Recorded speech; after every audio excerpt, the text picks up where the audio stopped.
mubadde muludde okuwulira ekiggula luggi njala tandika n'ekiggula luggi mbabuulira ekiggula luggi then ngenda ku video entuufu ekisookera ddala njagala buli muntu yina munnayuganda gy'ali mbasaba n'obuwombeefu jointly without differentiate anyone please ku Monday eya wiiki ejja lunaku lwankya lwokka lusigadde ku Monday tugenda kuddamu okulonda ebifo by'abassente ba LC3 ne bakansala abaabwe mu Uganda yonna njala kubasaba n'obuwombeefu buli munnayuganda yenna waali okutambuza obulungi gavumenti local councils zonna zina okubeera nga bazibeerako bonna bakulembeze bali mu kibiina kyekimu njala kubasaba n'obuwombeefu buli munnayuganda yenna waali please londa ewali ambulera ku Monday ewali kansala ewali chairman LC3 please mulonde bantu ba ambulera bokka omuntu atali wa ambulera please tutegana twetaaga abantu ba umbrella okuva ku ground mpaka waggulu ku mulekembe y'omukulembeze mwamaze tulinza kubanja victory so ku Monday country wide Uganda wide tugenda kuba tulonda LC3 chairman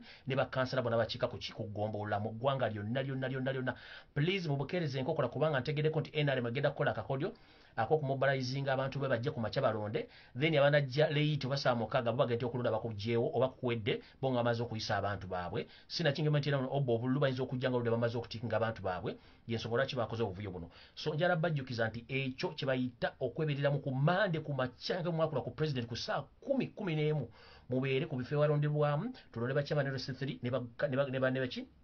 ne bakansala bonna ku magombola agasanga mu Uganda mwebala nnyo bali ddala ekyo ky'omulanga muguulidde bakyamana LC3 bonna mulonde banopu nga mwakikoze ku bwa MP bwe mwakikoze ku bwa chairman LC5 bakansala bonna nakino mukikole ku LC3 olunaku lw'okumande olukulonda kwa kumande ku makya tukere nga tukikoze umbrella throughout tusiige ensi ready n'ensi enyumirwe njala tandika n'ekiggula luggi mubadde muludde okuwulira ekiggula luggi kigenda kubeera mu simple term ne buli gwe kikwata ku gwemba mpadde message njala agitwale bulungi nga bwagiwulidde 1 waliwo abantu abatasoma byafaayo bya Yosero Tabasirwa mutabani wa Kalecheze Yosero Tabasirwa mutabani wa Kalecheze afugidde mu bintu ebitakwatagana ng'empale z'ayambala 1 ayagala nnyo okwawula yawula mu bantu ye n'afuga ayagala nnyo okwawula mu mawanga ye n'afuga ayagala nnyo okukyankalanya ye n'afuga ayagala nnyo okukola obuvuyo ye n'abeerawo nga yagenda okumaliriza obuvuyo obwo era bw'atandise okukikola naye ku luno twabagamba tugenda basomesa ensonga eno nti Museveni oba Yosef Tabasirwa mutabani wa Kalekezi aleme bateekamu diversion na kubajja ku miramu gigenda maaso mu ggwanga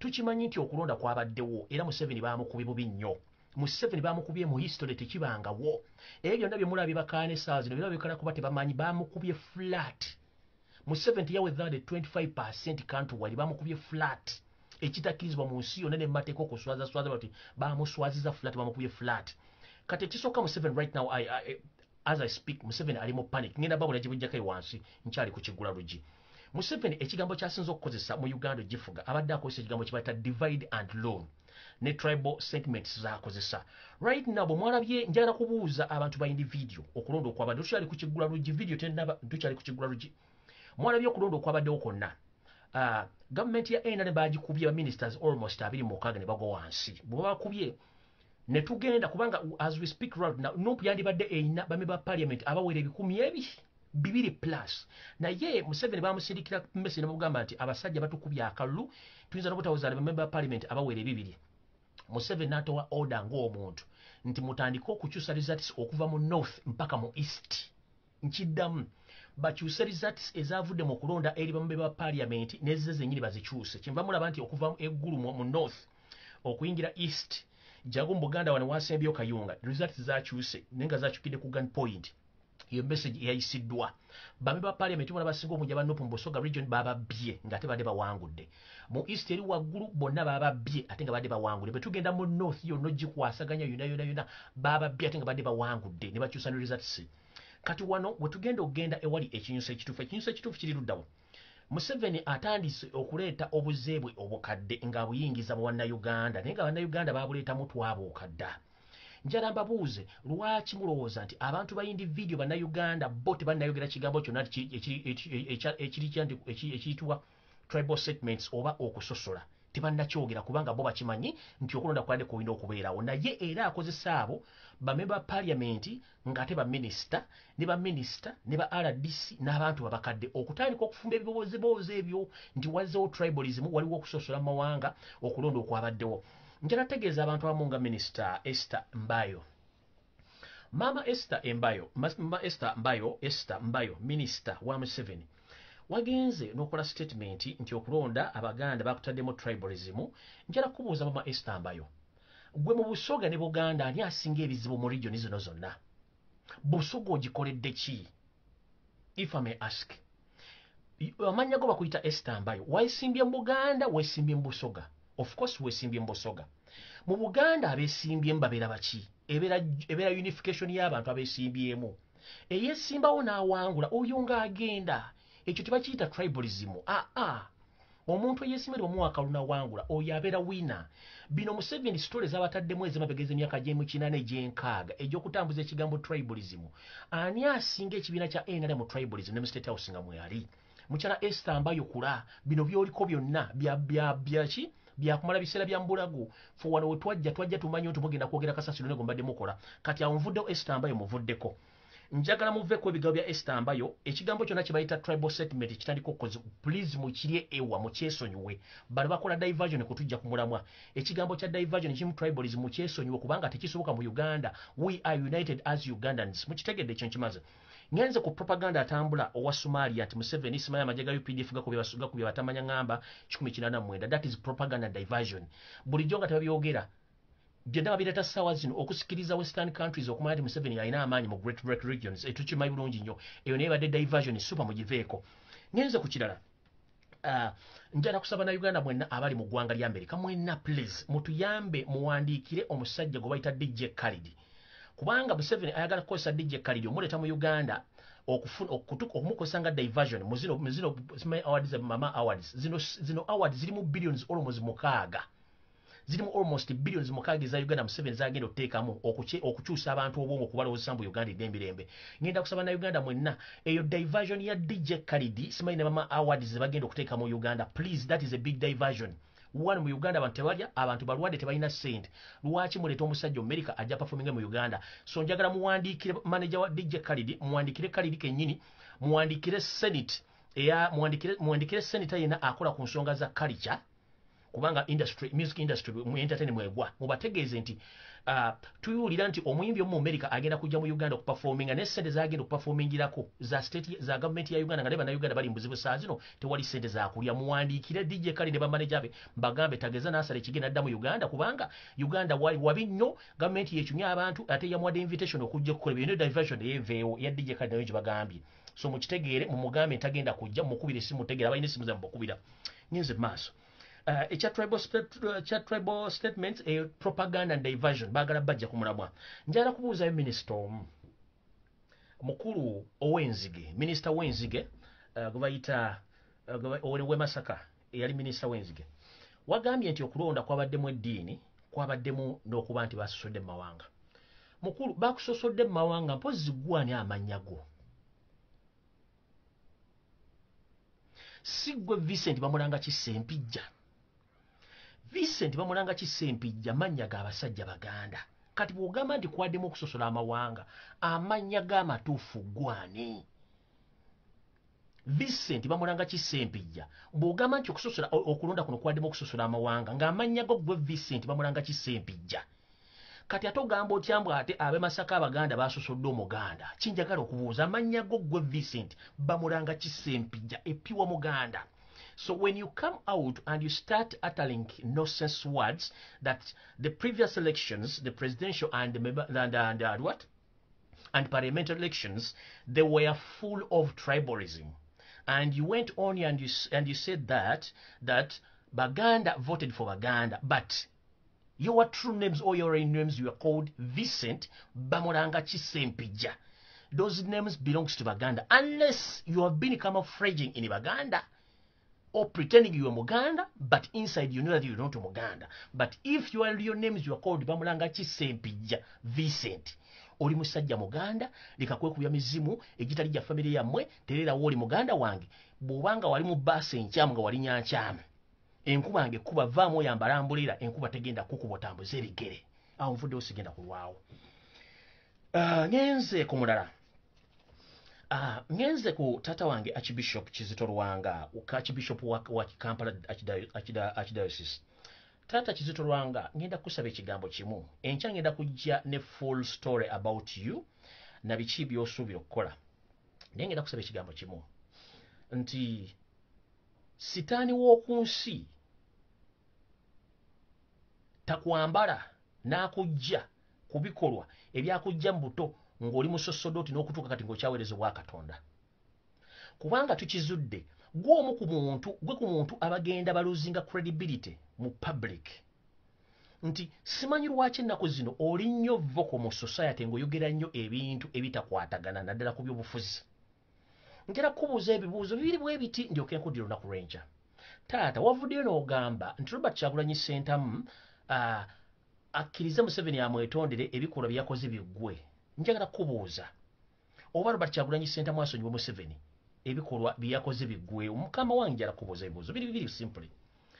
Archbishop wa Kampala Cyprian Kizito Lwanga, Kyagulanyi Ssentamu alina amagye, Kyagulanyi Ssentamu alina ekkomera, Kyagulanyi Ssentamu alina kooti, Kyagulanyi Ssentamu yawamba abantu oba Kyagulanyi Ssentamu yatta abantu? Nedda si yabatta.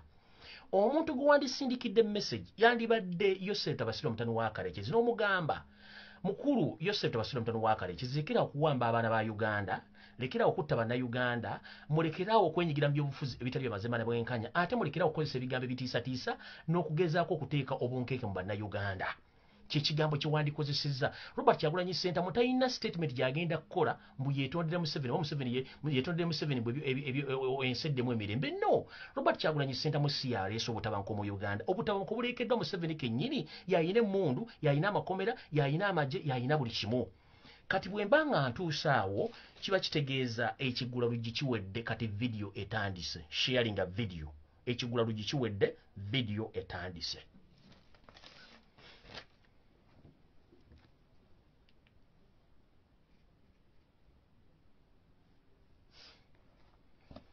Nga bwe mbagambye nti nno gavumenti y'omumpembe Yosef Tabasira omutani wa Karekezi ekoze ebintu bingi nnyo.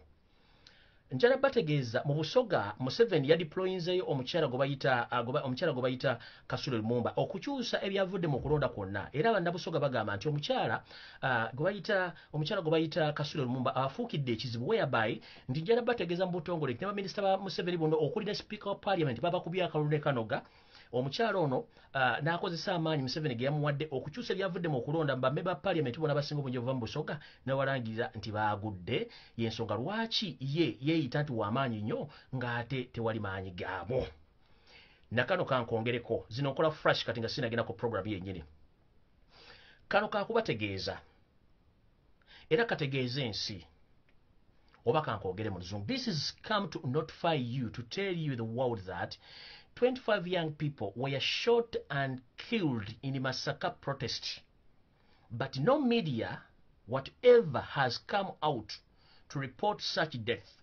It's only a little baby who died that was reported. Those guys are willing and capable of killing anyone passing threat to their bloodshed government.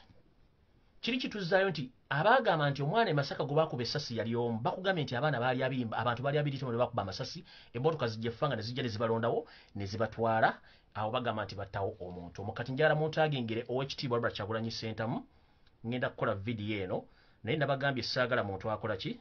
Saagala muntu akaaba. Nabagambye saagala muntu akaaba.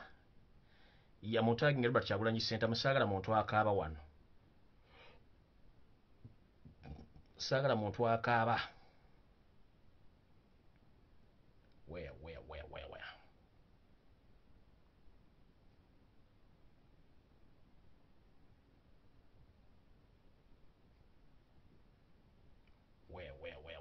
A minute please. Saagala muntu akaaba wengenda wano kuba video kategenda tandika bulungi nnyo.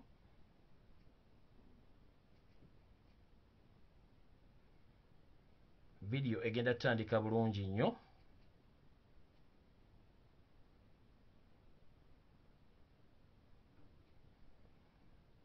A minute please. Okay, kati video etandise. Njagala nga nenna bugisimufungize. Yoseri tibahabulwa lutabayisirwa mutabani wa Karekezi ne mutabani wo Jeno Muhozi Salimu Sale mukoddomiwo gobayita mukoddomiwo ene yeesimbye kuba president Henry Tumukunde ne family yammwe mulekerawo okuzannya old politics ne tactics enkadde nnyo n'okuteeka obulamu bw'Abannayuganda mu matigga. Mulina omuzannyo gw'omuzannya olwaleero mu maka ga Kyagulanyi njagala kukuba expose nga mutegere saagala mujjeko video eno njagala buli muntu akwate screen ye oba olina iPhone oba Samsung okole kye tuyita screen recording o recording message eno njagala egende publicly worldwide ensi etegere Museveni kyapulaningira Robert Kyagulanyi Ssentamu today tomorrow ne next week kye bagenda okukola. Eno information eri crucial nnyo naye njagala tandika bwenti. Yosef Tabasirwa mutano wa Karekezi n'ebitongole by'okwenda bigezezzaako nnyo okusafiya mu Bannayuganda nga mulimu ne Robert Kyagulanyi Ssentamu ne balemwa. Bagezezzaako n'omusibira mu maka nga mwakirebye era ne kirema. Kye baakoze kiri bwe kiti. Museveni yaddidde n'awamba amaka ga Robert Kyagulanyi Ssentamu munda n'ebweru n'awambiramu n'olusuku lw'emmere.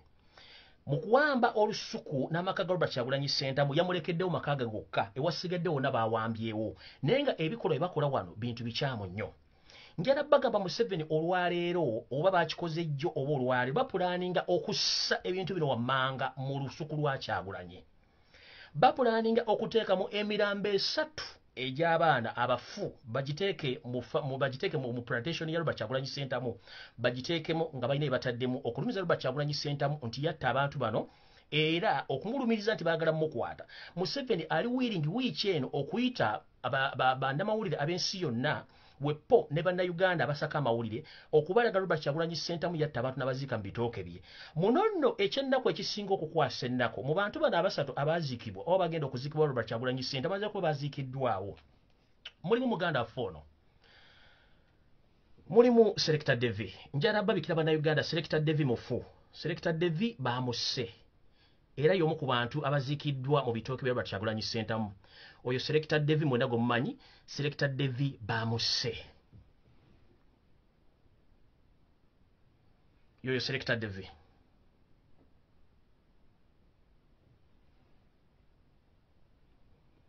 Oyo Selector Devi.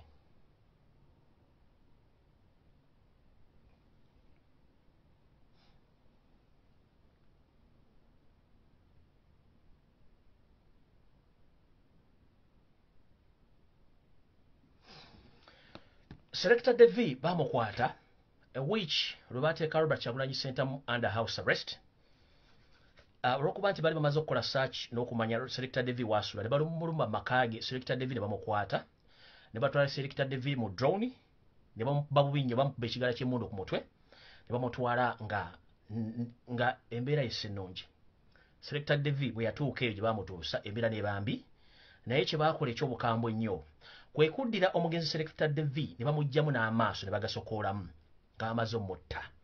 Mu nkola y'emu ey'ekitujju bano baafuna emirambo emirala 2 gye bagenda okugatta gye bagenda okuziika Robert Kyagulanyi Ssentamu mu plantation y'amatooke okutandika okukola obuvuyo bwonna obugenda okulaga Robert Kyagulanyi Ssentamu nti yatta abantu bano era to prove this okubalaga nti bagenda kikola era bakikoze n'emirambo weegiri balinda media okujja. Kye bakoze kikino mujjukira olunaku Robert Kyagulanyi Ssentamu lwe yavenda Lufeenya ng'alina essaati eziriko omusaayi. Poliisi ne SFC bajjako Robert Kyagulanyi Ssentamu essaati emu ne bagimutwalako. Robert Kyagulanyi Ssentamu teyamanya papas lwaki batwala essaati eno. Baali bafumba case oba omusango. Mu musango gwe baali bafumba mwe battidde Selector Devi n'emirambo 2 emirala bagireete nga bagenda kukozesa essaati eno ogimplicatinga ku mirambo gino nga bagenda giteeka ku mulambo kuba already emirambo gino giyinza okuba nga miziika okusinziira ku movements zetwala okusandika yesterday nga tukosa drone zaffe.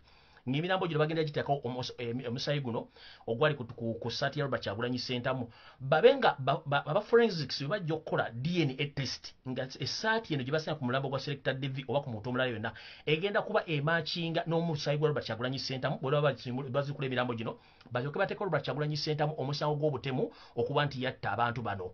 Kino bakikoze okwagala okuleeta Robert Kyagulanyi Ssentamu mu public nti yasiba mukwate bamucharging omusango gwa murder. This is so sad that Yosero Tabasurwa, the son of Karekezi, he's running out of ideas. Right now as we speak,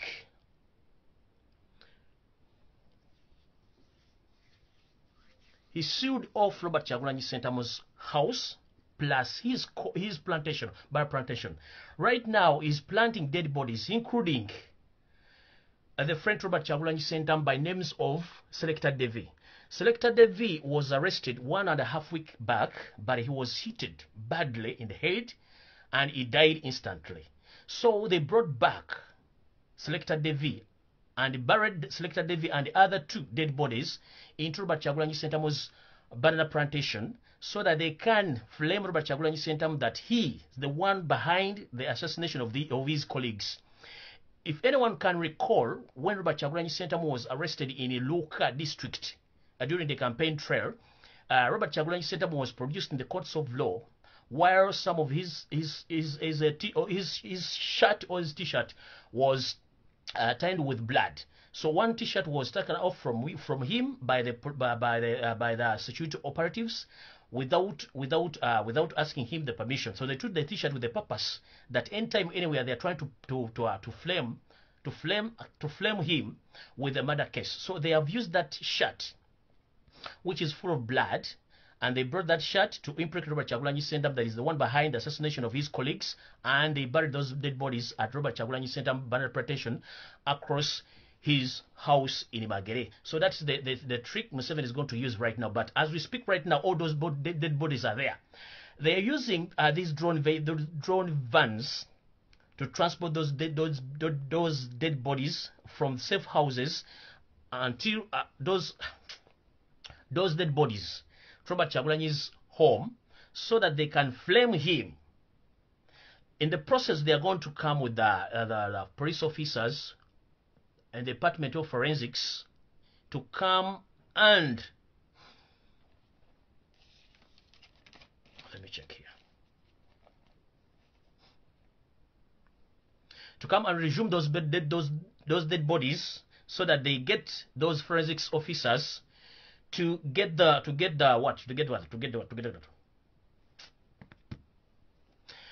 evidence which can be implicated Robert Kyagulanyi Ssentamu that he was behind of the assassination of his colleagues, which mission was done by the State House, SFC, and police officers. And fun enough, even the police spokesperson, even the army spokesperson, they know this mission, that there is a plot of blackmailing Robert Kyagulanyi Ssentamu, that he murdered his colleagues. Whereby, don't be surprised if a certain gentleman who claimed to be knowing Robert Kyagulanyi Ssentamu some time back, when he came out on media, he claimed that he knows Robert Kyagulanyi Ssentamu and he was behind in the assisting Robert Kyagulanyi Ssentamu in murdering people during his stay with him during his stay with Bobby Wine in Busabala Beach. You remember that gentleman? He came out he came out publicly and recorded a video stating that he used to work with Bobby Wine at Busabala Beach, but Bobby Wine killed some of his colleagues, and those bodies were buried in Busabala Beach. So we came out strongly and we denied the allegations, and that story ended there. But please, publicly, if you see that guy again be used by the police to blackmail Robert Kyagulanyi Ssentamu, don't be surprised when that man is used in courts of law against Robert Kyagulanyi Ssentamu, because that's their trick. Ekinjagado bategeeza nti omuvubuka oyo eyali ebusabala bwe bakomyewo okuba nti agenda kukozesebwa state, okuba nti ali mu musango guno ogwokuba nti bagenda kulumika Robert Kyagulanyi Ssentamu nti yeeyambisa okutta abantu ebusabala, oyo ajja kuba y'omukubo ono Selector Devi. Selector Devi mufu.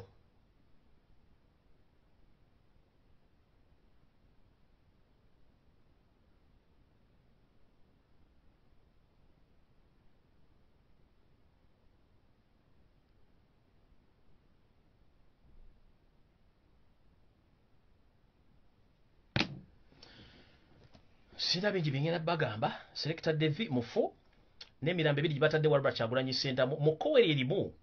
Government era planninga mu matooke genyiri mu ssamba y'amatooke omwo era okuteekamu emmundu ezisukka mu 10 ozindikeetingamu Robert Kyagulanyi Ssentamu abadde adiringa ng'era bapulaninga okuteekawo ekibinja ky'abayeekera nga n'emmundu bazirina.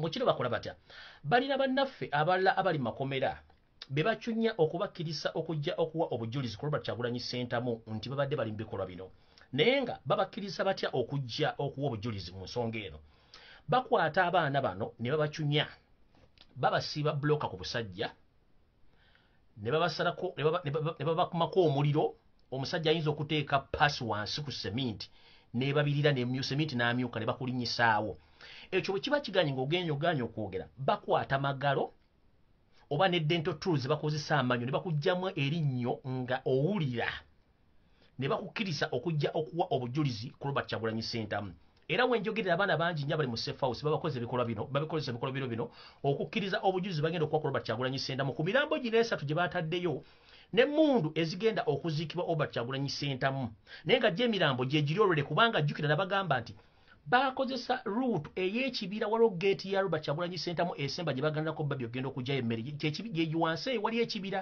gye bakozesa okutambula ekiro kubatabikira emize munomu okujja okukola ebintu bino byonna so mu kino bagenda kuddira abaana bennyini abadde Robert Kyagulanyi Ssentamu babakozesa statement nga bakkiriza nti Robert Kyagulanyi Ssentamu babadde bakola ebikolwa ebyokutta abantu wepono okubeera n'emmundu era bagenda baleeta busimbala babagambe nti musonge ewali ebyokulwanyisa bisongewo basonge n'ewali amalalo b'entana ze baaziiseemu abantu nga mulimu essaati eri gye mbagambye Robert Kyagulanyi Ssentamu gye bamuggyako mu kooti nga bali bakyali e Nalufeenya ngenze maaso bino byonna bagezaako nnyo okuforcinga abaana bano okujja okuwa obujulizi ku Robert Kyagulanyi Ssentamu nga bagezaako mu blackmailinga naye still kikyagaanye naye ng'abaana bano bo we bali olwedde baatidde dda babakoze kye baagala kino bakikoze okugezaako okuteeka Robert Kyagulanyi Ssentamu bamwagala naye njagadde oba information eno kino kiveewo kubanga nabagamba buli muntu aliyo wa Robert Kyagulanyi Ssentamu ng'oliwo byekwerinda bakulaba movements zo ne kyemugenda okukola bakiraba na buli kimu kyemugenda okulaba bakiraba kino kimutegeeza nti mutegeera nti babalaba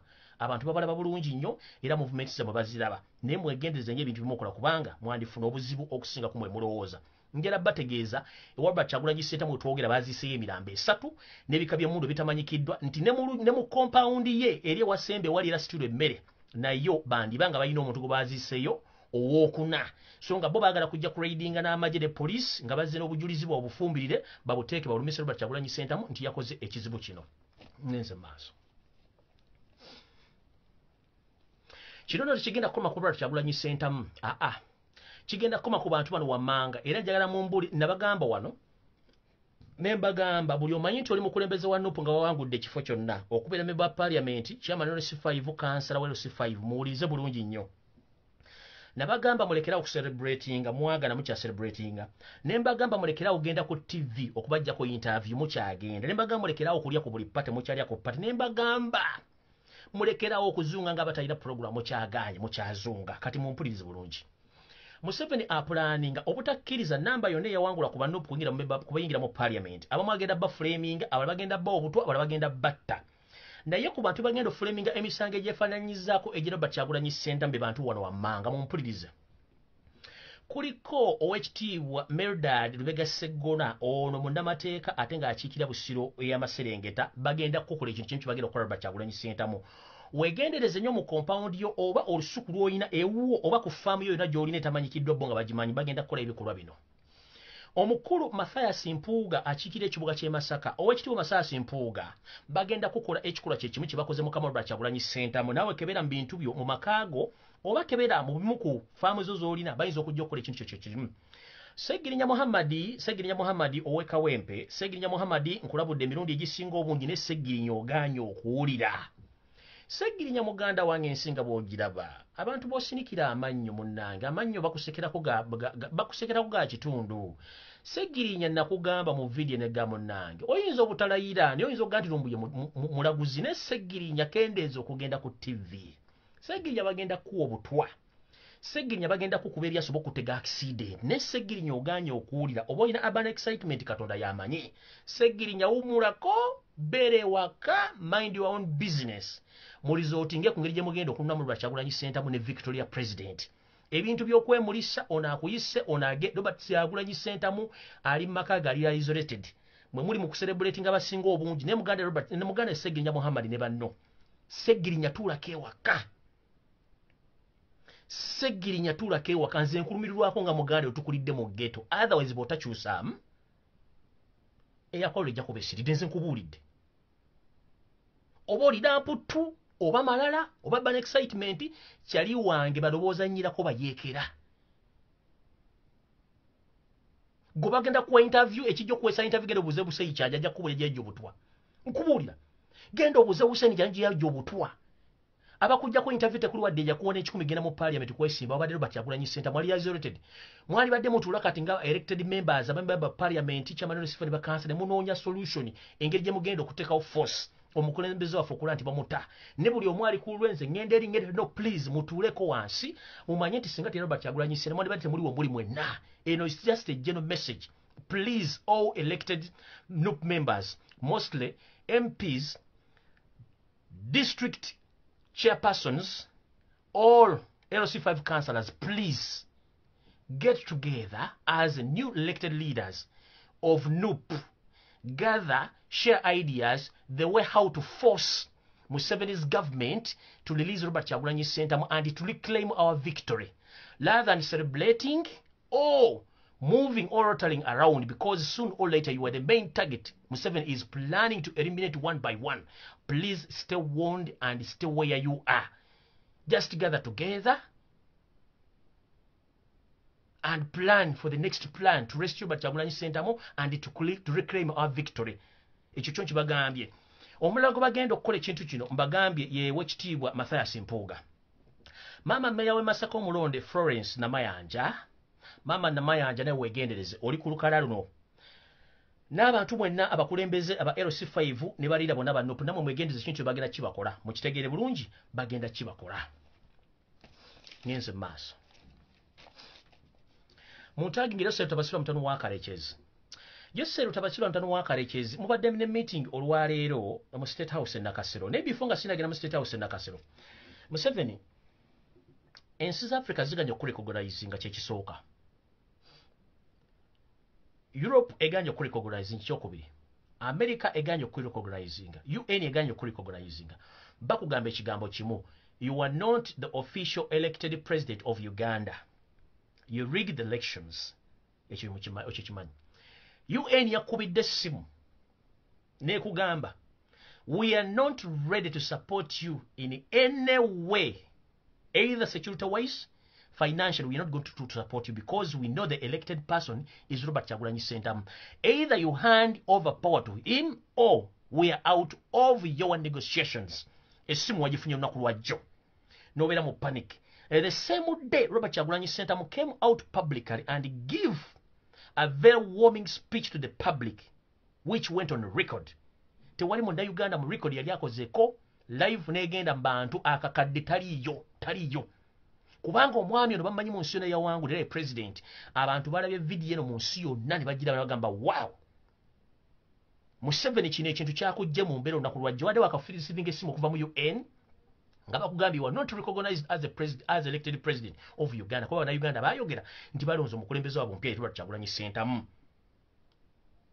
UN yakigambye. America essimu ya America sinagitegeera yakubidde kubanga bibyo nga gwo omuntu. Naye yagambye ekigambo kikimu tekyawukana kona kya UN. Bwavudde awo n'olwa speaker Robert Kyagulanyi Ssentamu Janet yagambye omwadde mutudde n'agamba sisobola kulaba speech ya Robert Kyagulanyi Ssentamu gijjeeko. Ne babagamba no katulabe Robert Kyagulanyi Ssentamu kikyayogera. Era ne muwuliriza speech bulungi nnyo. Museveni osobola okubulya osobola okulya public kyekyakutuuseeko. After receiving the call from UN and after watching Robert Kyagulanyi Ssentamu's speech yesterday, what happened to you?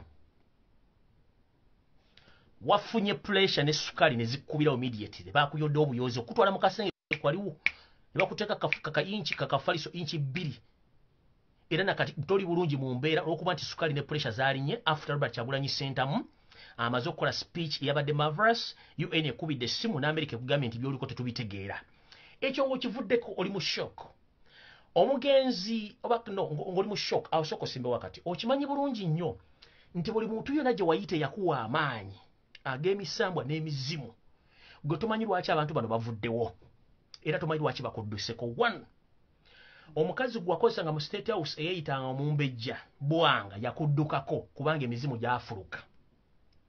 Ono ngo bayita Silivia Mukandoni yali akufera mbwa ayina ebyo buwangwa nendo ntabangako musawo muganda yakufera baya kuguza serigendo banje sente zo Silivia namutere yita mama fina tabanko musawo muganda nako wadde empewe nyimpi kubanga tali recognized omuntu mu Uganda yali omuganda yamanyikiddwa akempewo yekenyini mwali mu mission mutta Beni Guru yali kempewo za Buganda Silivia namutebe banga lya kuferede mbwa ayina empewo za Buganda tazirina Lumunja kuprengano voice note ngomukyalo yafera abantu abali e Bulaya nga baguza sere mu bintu by'ekifere mujja kutya ensejja kutya nkiddamu mujja kuzanga azanya voice note wano oyo mukazi Mukandoni Silivia byazanye by'ekifere nga abantu mujja kutya agabe mikisa okuva ku miliyoni 4 n'ekitundu ogwo mukisa gwambagirawo yanga musikiriza gulimu ne nuclear nga gwanguwa omukisa gwa miliyoni 3 ogwo gulwaluwawo guba musiwufu agaba n'enzaalo kati n'obuuza omuntu agaba enzaalo gwakana nga wazaala kamu nga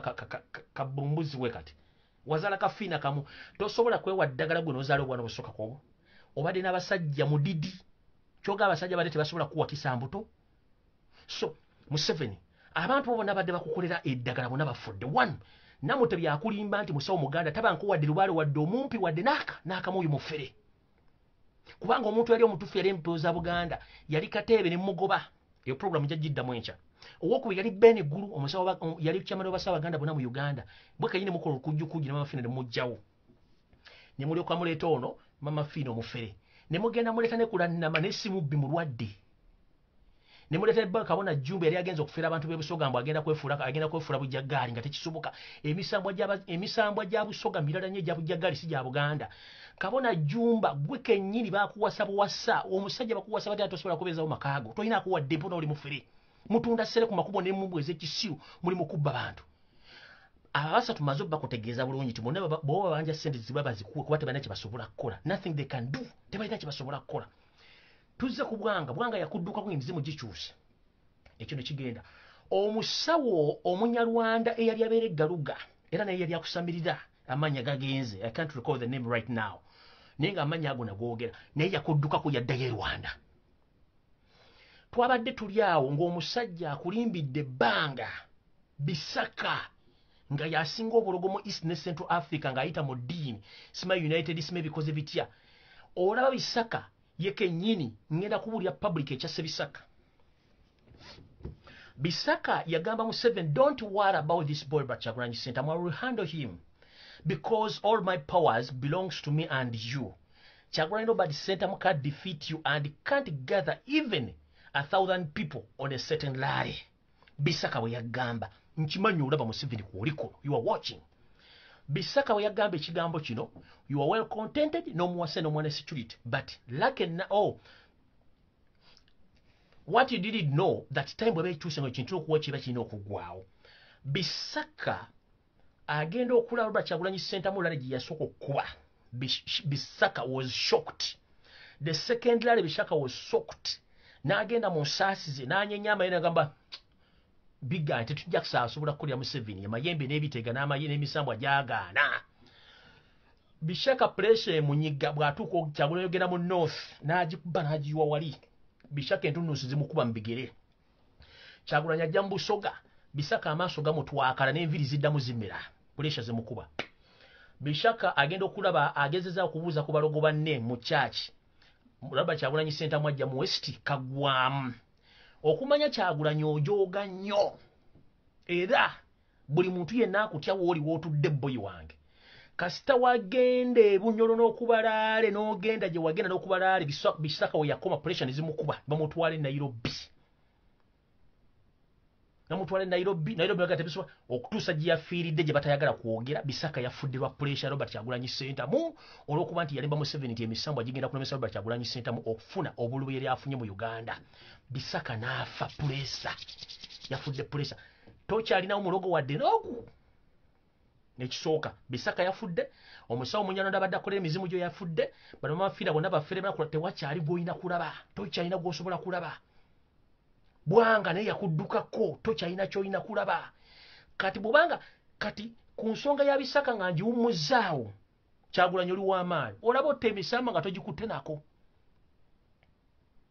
omusajja abadde ne branch e Sudan simanyi ludda wanga ayinayo abakulembeze bamanyi ebyo bakutwa mizimu banyenye ensaasi wa saasi zaagaana abantu ngebyogerako bungi so wevyalwa Kyagulanyi Ssentamu teri banda byabufuzi n'abalogo ba Museveni teyebalese kyekimu era n'oyo mukyala ono gundi Simee Bwanga naye tumunoonyerezeko gyali before nga sinnagenda wala nnyo eno message njagala egende mu Banyoro mwenna nina drone yange eŋŋambye ensindikidde information titegeeza Abanyoro bonna we bali mu Uganda bagezeeko nnyo okulaba nga banoonya kabaka waabwe ow'Abanyoro gyali drone woti we ŋŋambye empadde information nyingi naye ŋŋambye no kansooke mbawo kano kakkulu Abanyoro mwenna wonna w'oli mu nsi yonna oba oli mu Uganda oba oli Kenya oba oli Tanzania please find more about the whereabouts of your king of Bunyoro otherwise wayinza okuba nga waliyo amawulire amakyamu agakwata ku kabaka wammwe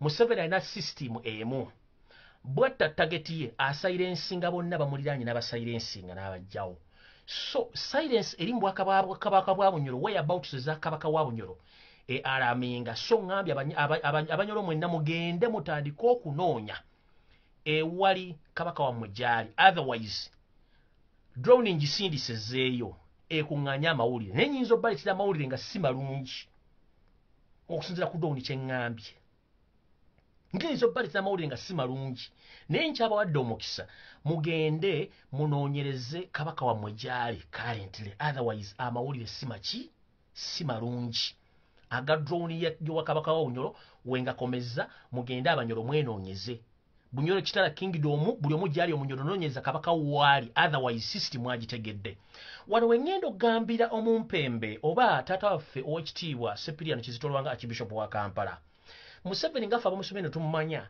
Museveni akolera munda alinga nvunza Museveni alinga siriimu ayingira mu ssayo omala muteeka microscope n'omunyola bwoti n'omwetegereza enkola ye bw'otamala mwetegereza nnyo tosobola mutegeera fe abategeera tutegeera taata waffe Archbishop Dungu awumulidde e Masaka olwaleero no Archbishop awumulidde e Masaka olwaleero baziise taata waffe Mukama akuwummuza mirembe naye ofudde n'ennyiike ku mutima ennyiike eri etya ennyiike eno Ekereziya ya Uganda yamanya nti waffa ewiiki namba emabega Kereziya n'esirika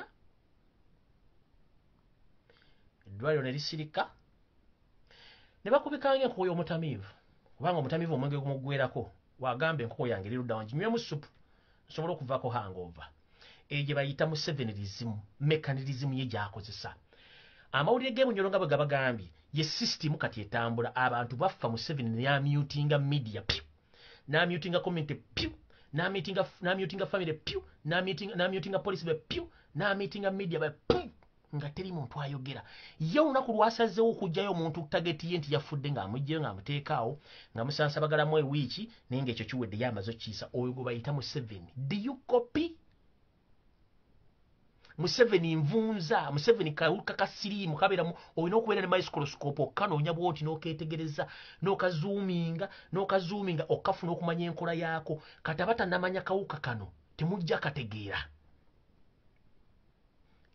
okumanya siriimu ono aluma siriimu yasirikisa Catholic Church bwe ne basirisa media bwe ne bagisirisa ne basirisa family bwe ne bagisirisa ne basirisa Kitovu hospital we anti lubeerage nti kati mute ne bata nsajja mufu era bamuziikiddewo Mukama akuwummuza mirembe tulisinkana mu nsi endala naye eyo nsi gye tulimu so nno ekyo nga nkimaze njagala genda ku nsonga endala ensonga endala yeeruwa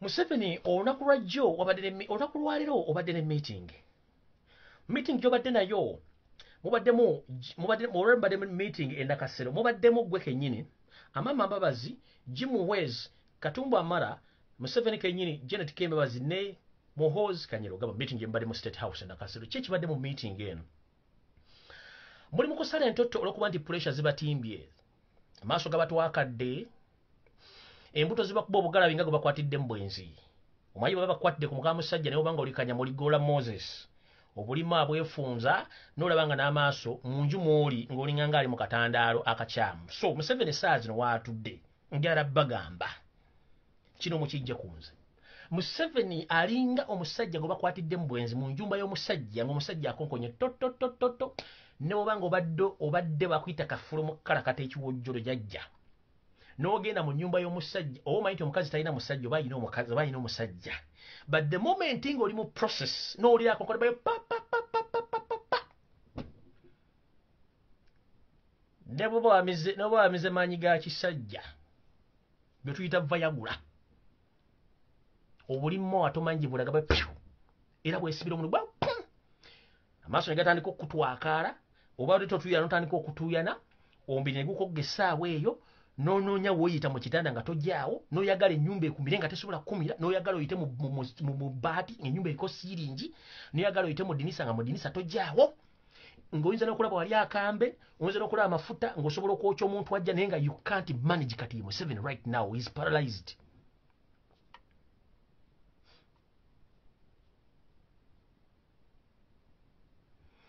Museveni is paralyzed mentally, physically kubanga yakwata enjovu gye yabba enjovu emulemi okuzza mu national park mu meeting gye babaddemu mubala bakwekaza batadde amagye wano amagye gabalemeredde okusasula wano nabagamba sunu oleta mugenda kulya crossfire between amagye amagwira n'amagye g'Abannayuganda crossfire mugenda giwulira ejja ate mutandisa okuzzayo amagye nga mugayisa Tanzania ekyo nakyo nekifunye amagye amagwira gatandisa okuddayo kubanga ssente ze mulina basasula teziriiwo mwawandiika abaana ba local defense ne batwala mu training ekibalya bali 10 batandisa okusasula okubabanja ssente zaabwe teziriiwo mwabwa skills poliisi yente munagisasula ssente that means catastrophe kyetugendamu era mu meeting eno gye mutudde olwaleero okumanya abasajja mmwe muli bawumba tuutu nnyo simanyi wamulowooza lunaku ki Museveni gwe kennyini okimanyi nti oli mu panic okimanyi tewawangudde ensiziganya okurecognizinga you are forcing African leaders to recognize you as a new elected leader of Uganda but the whole continent of Africa they know that you rigged elections. That's just you are trying yourself. You are telling the public to recognize. Nobody's going to recognize you. If you know you're the history, you would have handed over power to Robert Kyagulanyi Ssentamu because history doesn't lie. Today, oyise ku Kampala Road, nowevingira kapa nobody tewali muntu ayagadde kumanya either wuli batuliwo. Bobo choose mu mbeera ngeno please oyina okulaba reality that people are tired of me. You can't force people to love you. Oyina okubeera so acquittive whereby nti oyina okumanya nti kati abantu bakyanjagala oba tebakyanjagala. The moment you lost trust in people, the moment you lost love in people, that means you are no longer a leader of Uganda. Abantu balina trust yabwe ne love yabwe Robert Kyagulanyi Ssentamu tebakyakwagala. Oyise ku Kampala Road noyita mu ku Ntebe Road no waving ate wali akuddamu ekyo kikumala okula nti abantu bakukoowa. If you want people to come on road to say hi to you, you have to pay them mitwalo musanvu ate bamala nga t-shirt bazijja mbazoocha. What is that? That kind of nonsense. Please wetereze mu meeting yembaddemu muteseza ku bintu bino wammanga ate kino njagala kigende Robert Kyagulanyi Ssentamu n'abantu bannupu mwenna kiri ku record.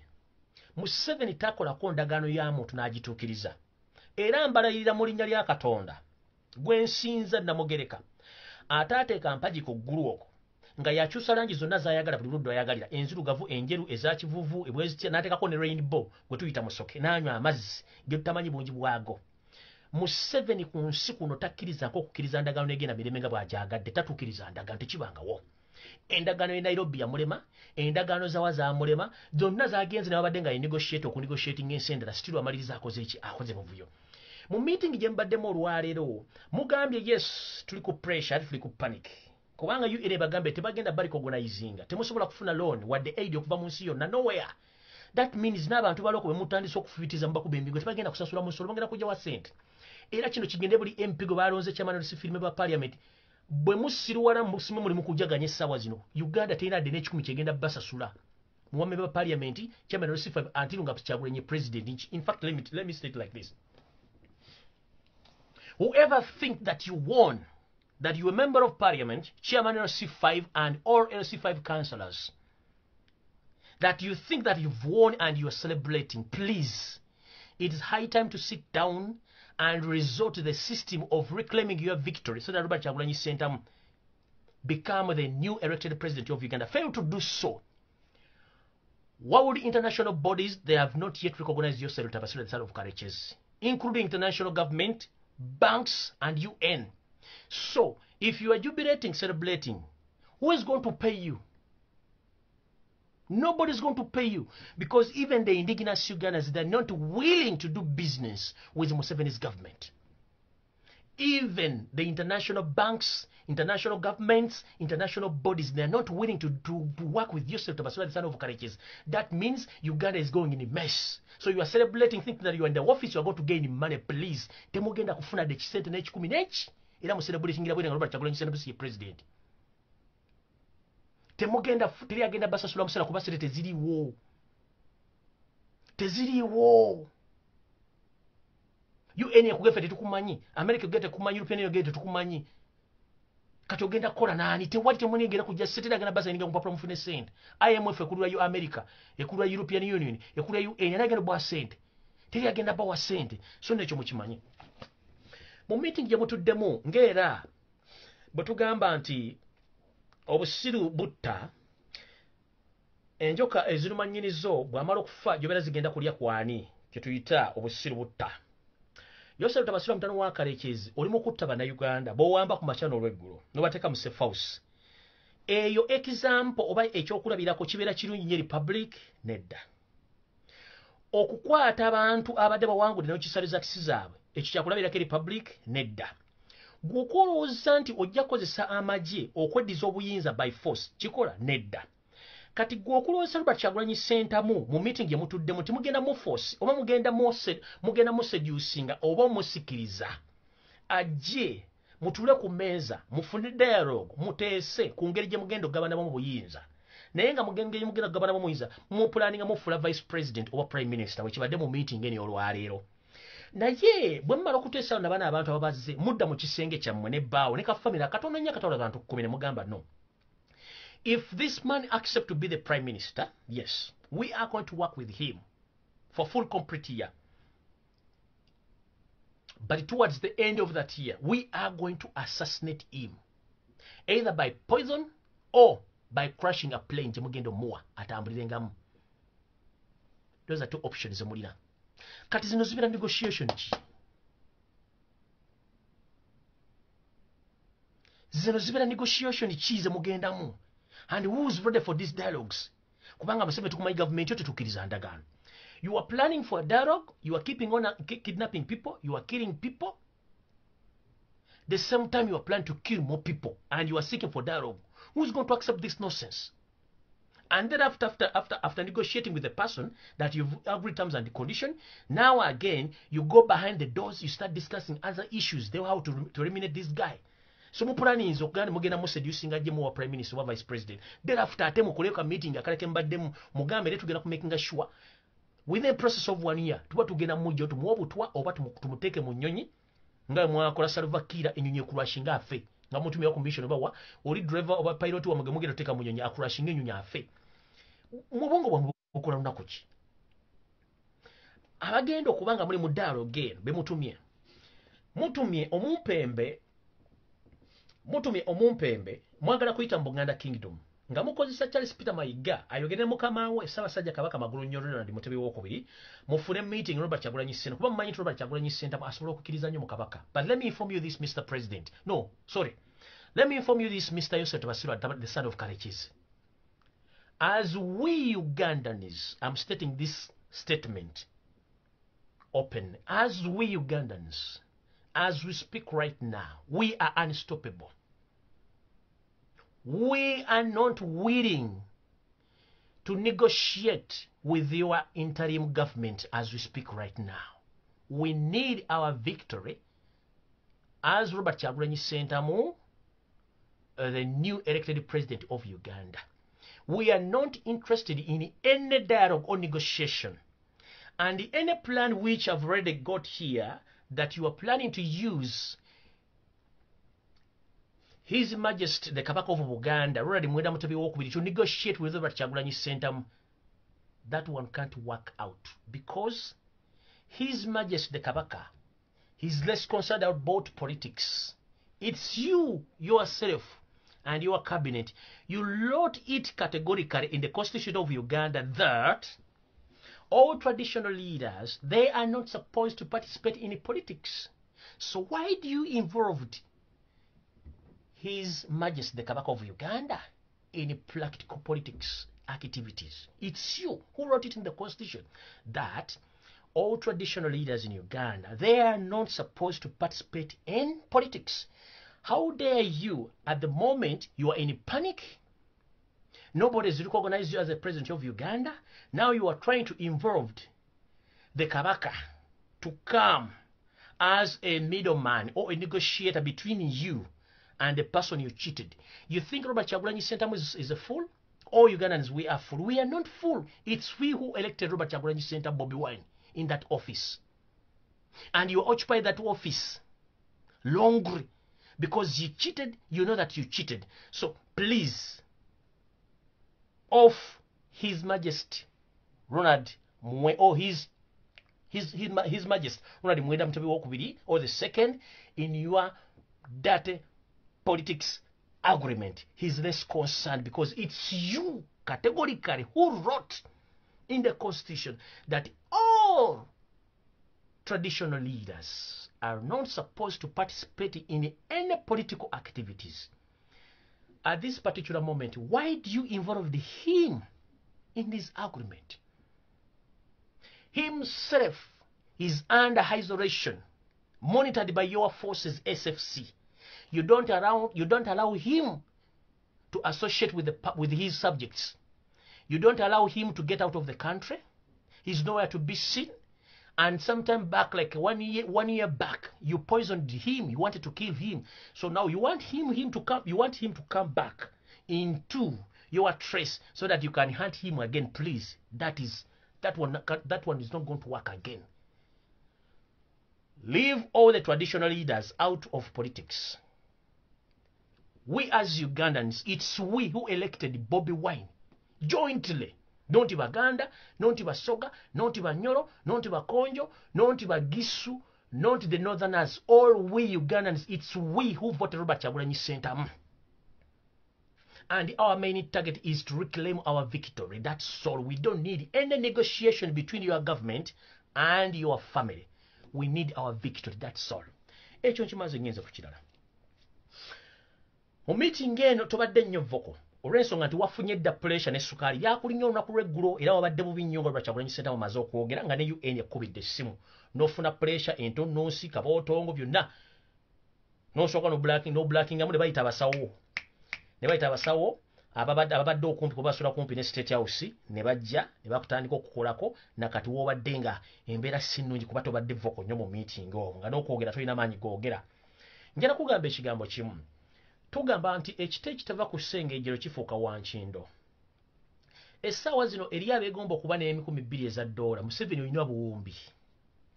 Essaawa zino eri abeegomba okuba nti ali essuwaani 2 ez'emmere Museveni tokyali essuwaani 2 ez'emmere. Essaawa zino eri abeegomba okuba nti bo balina emirembe. Museveni olina buli kimu. Museveni Katonda yakuwa buli kimu okifunye. Lwaki weeteeka mu kakuuni k'abantu abagenda okwogerako mu history wa Africa nti gwe mufuzi akyasinza okubeera omubi mu Africa ne mu Uganda? Lwaki? Kiki nnyo? Bagamba musajja muno bw'akusinga ekigere togiyita njovu. Mukazi muno bw'akusinga ensumi katoliyita ddogo.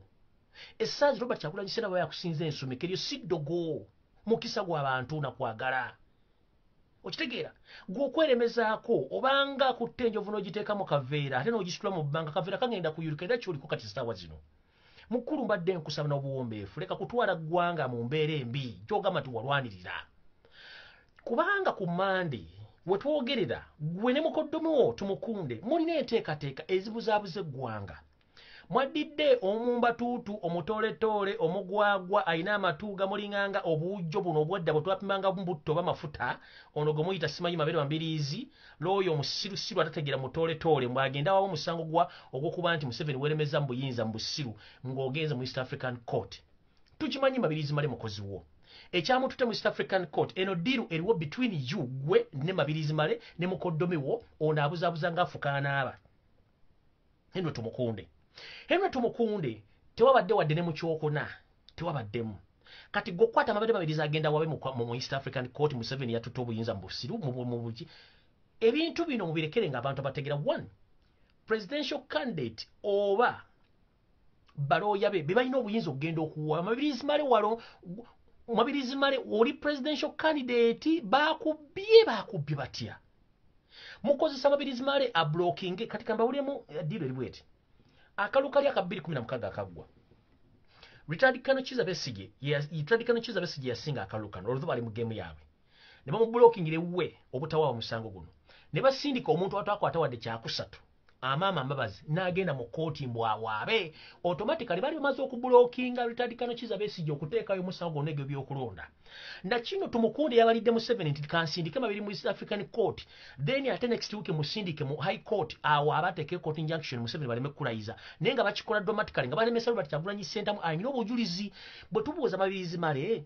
gwatayina mulimu gwokola toyina dedduka eritundu bumasu Mabirizi Male oli mupangisa Mabirizi Male toyina bwammwe oli kyereta kubanga ne family jogaji wazalamu omusajja geno kizula nga tolita tusi yakozale na tete niba kugoba ngo mazo tunde ettaka lya kitawe na tete Mabirizi Male guweyita ki mu Uganda tawumuzaako ngalabyo wumuzaako entwingiriyo mukulu tuzaako entwingiriyo wansi kubanga obudde bukuweddeko Mabirizi Male wawumuzeeko gwe buli kimu gwoki enkoko zerinnyedde zaaganye okubika amagi Mabirizi Male agenda kunoonyereza waki enko zaaganye okubika oli bamukyayi Mabirizi Male yayingirawo olosima Mabirizi mukulu wakitogenda n'owabira wakitogenda simena koma genda ko nyiwe wabire entegera giwabireko mu kooti nyobuzo omulamuzi ntegeera nti omulamuzi ajja kubuli engeri gy'otegeeramu information edala omulamuzi yali musango ogwa NUP omulamuzi Sekana Nyanzi Sekana oba Nyanzi Sekana judge Nyanzi Sekana mukama wange yona gy'oli mbadde nkusaba wooli wonna oyongere okweyuwako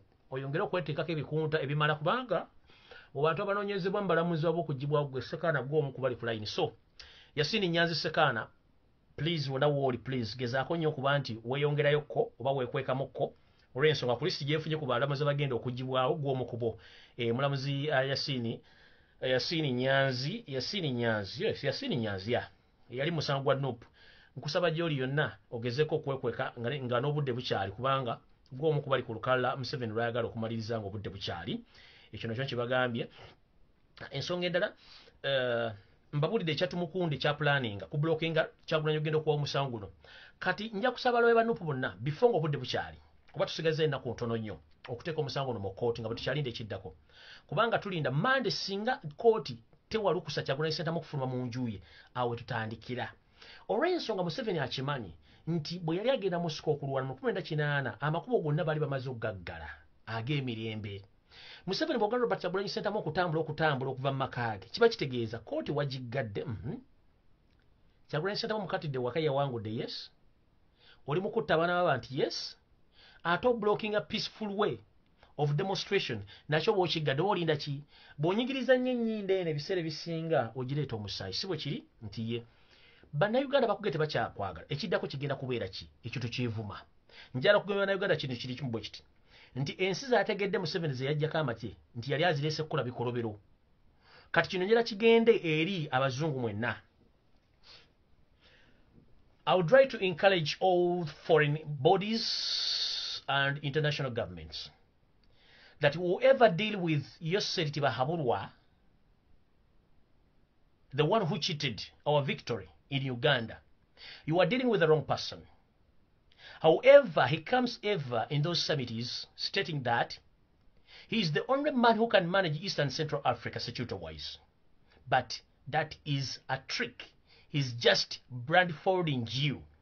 You don't know who's exactly Museveni. Museveni is good at convincing, but unfortunately you don't know who is him. Museveni, he claims to be having almost 2.5 refugees across the Great Lake region. But this is the trick. Museveni is a warlord. He's the one purchasing ammunitions from different parts of the world. He creates rebel groups, including Somalia, South Sudan, Democratic Republic of Congo, Central African Republic, Rwanda, Burundi, including Uganda. He facilitated all those rebel groups with guns, food, and all necessary equipments to those rebel groups. And those rebel groups they start fighting against the regimes in those countries. And the process, the citizens of those countries, they flee those countries and they end up in Uganda. That's how the number keep on increasing of what? Of refugees. But physically, if you come to Uganda, you can look in those camps, you can't find refugees because all refugees, now Museveni registered them as Ugandans. They hold Ugandan passports, they hold Ugandan national identifications. They are nowhere to be seen. So after you knowing that Museveni is the one, a peacekeeper in East and Central Africa, is the one creating those rebel groups, he facilitated them, then those rebel groups, they cause catastrophe in those countries, which led to all citizens of those countries running away from those countries. They end up in Uganda and they become refugees. Thereafter, he comes to you and he lies to you that I'm the one who keeps law and order, who holds the second largest number of refugees in the world from Turkey, because Turkey is the country leading with the biggest number of refugees in the world. So Uganda is the second of welcoming refugees. But it's Museveni who creates those conflicts in East and Central Africa, which led to the flow of numbers of refugees in Uganda. And the same time you pay him to facilitate those refugees, so he gained twice. He uses the tax money, he uses the taxpayers' money to create those wars. Thereafter, UN and other NGOs, you facilitate with cash to feed those refugees. Thereafter, himself, he ended up causing chaos in East and Central Africa himself, and he became the negotiator. He became the king of East and Central Africa in causing chaos. So that's the man you are dealing with.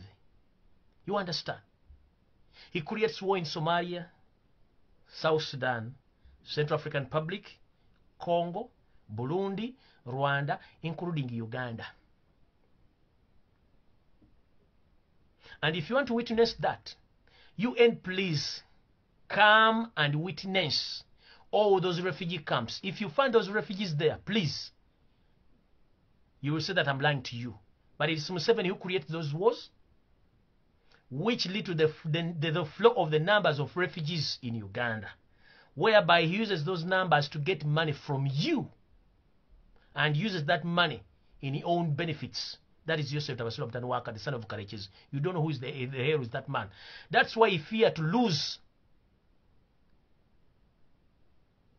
the leadership of this nation, because he knows he's going to be accounted. He's going to be accountable for all the crimes against humanity.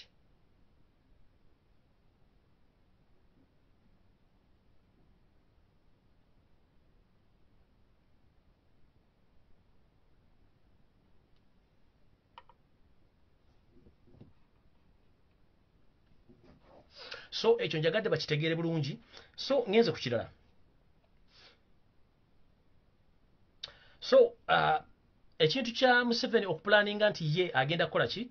Agenda kukozesa Obwakabaka bwa Buganda okufuna soft landing ey'okufuna Kyagulanyi Ssentamu ku negotiating naye ofumufula vice president ne prime minister kigenda kukola.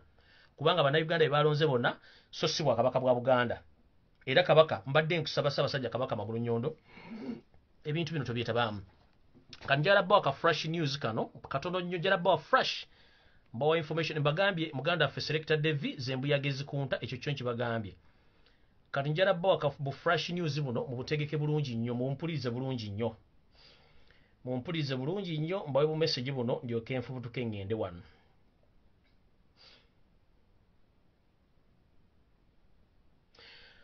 Drone UBJ 695A, white in color, operating in Gaza Kasangat areas.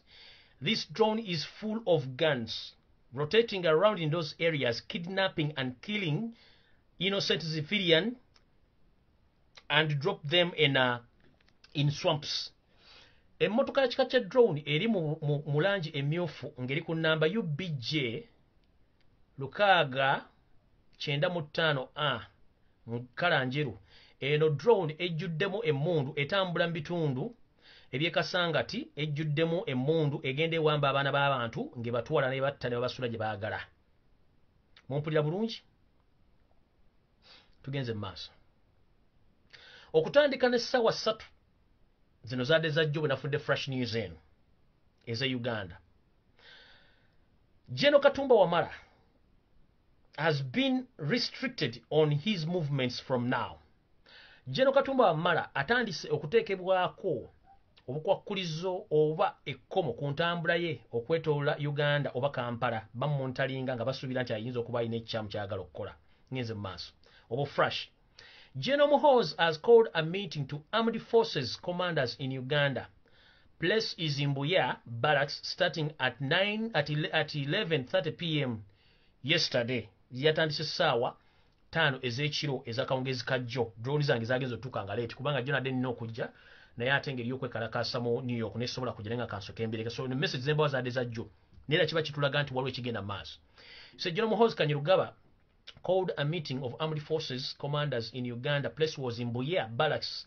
The meeting started at 11:30 p.m. yesterday.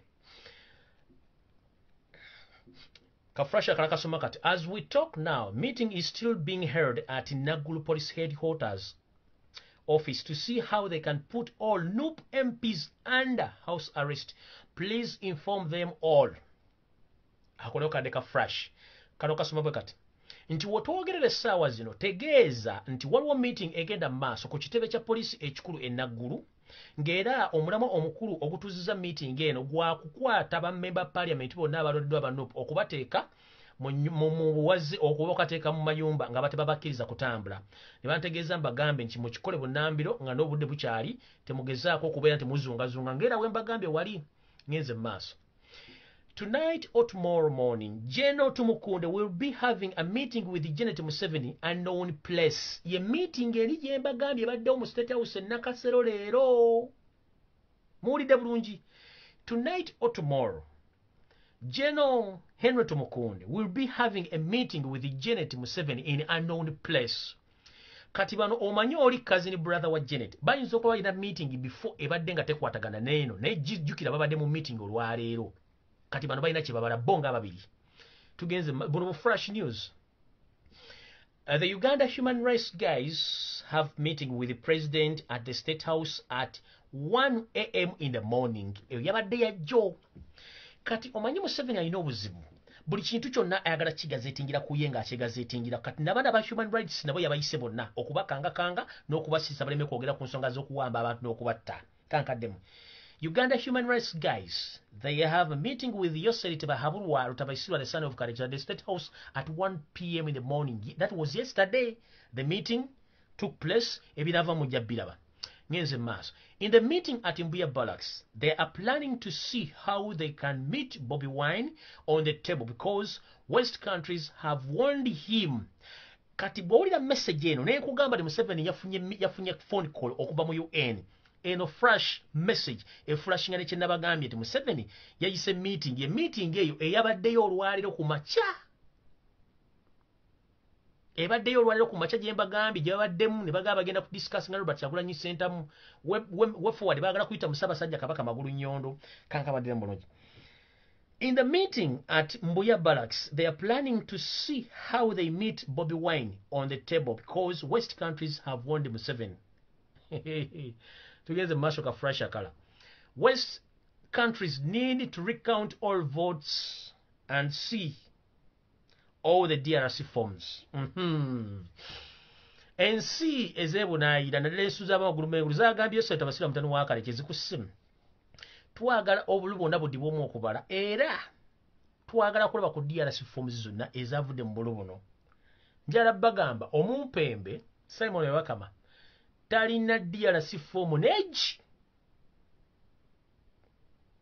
nkidamu omumpembe Wakama talina DRC form wadde neji name olw'ensonga era okisanga Uganda olw'ensonga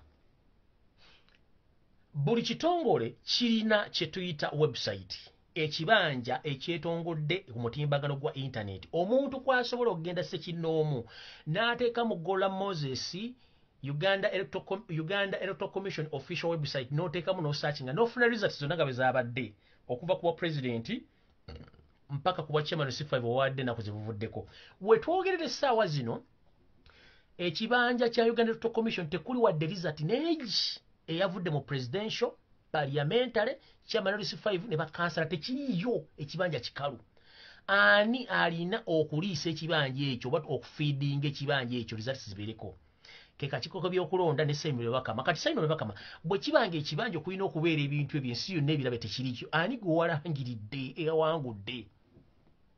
Kubanga olunaku lwolangiridde nti gundi yawangudde omugazeeti nga results ezo ne zigendayo. Niyo olw'okuba tolina results ze wasomye na DRC forms y'ensonga lwaki tolina kyogenda gamba ggwanga era ne international community zigambye dead or alive bakwagala ng'oli mulamu buli mufu oba buli DRC forms wazijje n'ebiwavudde mu kulonda gye wabijje. Ngenze mu maaso.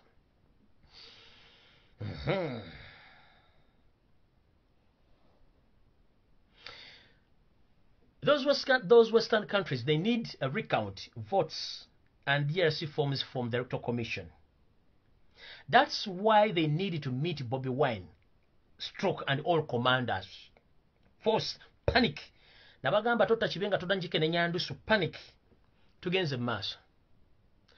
Fresh news at Dagamba. Man, do you know that retired Colonel Chiza Besigye, Mugisha Muntu, and Henry Tumukunde are supposed to be in this meeting at Lumbuye Barracks? Eyabadde ya Joe. Muli abafere bano. Man, do you know that Besigye, Mugisha Muntu, Henry Tumukunde, they were supposed to be in that meeting at Lumbuye Barracks? Bulijjo bagale tulina opposition muddawo mugambo biki tebalina na bano benyini mu meeting bazibeeramu batambula ekiro mu mamotoka gasula gatambula pressure bali bubi nyeze maaso. They are planning to kill Sekana, the judge who was in the Noop case. Please, if you know him, inform Judge Sekana to hide far from our way where he can't be seen. Wano bagambidde yenna amanyi omulamuzi Sekana bambi mugambe swabba nti munnange yeetegereze gyali n'ebigere byatambula.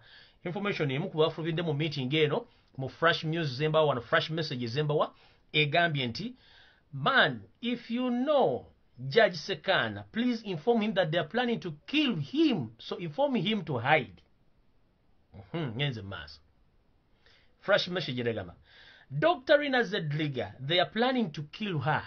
Dr. Rina Zedriga, amyuka Robert Kyagulanyi Ssentamu mu mambuka ga Uganda, bapulaninga ne mujjawo. Ngenze mass. A hotel in Arua, where Bobi Wine was arrested, government is planning to take it, but through military or court. Let them know, please.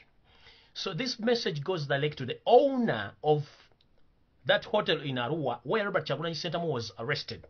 Either you are a cousin or a member of that family, the state is planning to take over that business or that hotel through military or court. So please inform the family of the owner of that hotel where Robert Kyagulanyi Ssentamu was arrested during the Arua saga that soon or later the government is planning to take over the hotel and the land, including all the properties of the owner of that business. Another fresh news is the second meeting has been called off by AU officials in South Africa. Cause of Museveni refused to attend.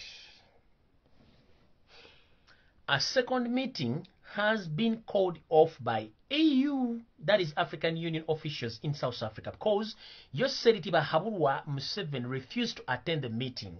Reason being, as we speak right now, Museveni, he fears to fly using aircraft or airplane. Nchidam. Museveni yayitid olukiiko olwabadde olwa African Union olwateekeddwa mu nsi ya South Africa lwayimiriziddwa olw'ensonga nti baayise Yosef Tabasula mutalo wa Kalekyezi okugenda mu lukiiko luno naye Museveni teyalabiseeko. Mu butalabiswako olukiiko ne baluggalawo. Kitegeeza ki? Mu information gye nnina ennyimpi egamba nti Museveni atya okutambulira mu nnyonyi yonna mu bire byonna ewantu wonna. Kubanga akimanyi lweyagaliza muka kitalo Ttanyoko. Akimanyi nti ensi yonna yamuganye si president wa Uganda. Ate akimanyi nti abamunoonya tebatudde. Ayinza okuba ali munyonyi omwaloota bamusindikira ekizuka n'aloota ng'era atuuse ewaabwe ekaganga gy'alowooza nti taagende gy'assa banne nti bo tebaagende oba ye taagende. Ngenze mu maaso. Tugenze mu maaso. Fresh news and a little bit. Good morning, comrade. URA has already changed the system on the taxes. For example, if you're paying high taxes when you're buying kamonye, that is taxi, now when you want to sell it, you are again taxed as 18% of the sale price. Using the sale agreement, they have automated all the things in the system. Life is not easy here in Uganda. Things are not easy in Uganda. Business are down and everything and business, they are not as usual as we talk right now. Nchidam. Fresh news egambye nti oli otya comrade. Ekitongole ekisoloza ky'omusolo mu Uganda kitandise okukola enkyukakyuka mu nkola yaakyo ey'emirimu. Gamba okulinnyisa emisolo mu kusasula emmotoka eziba ziyingira eggwanga.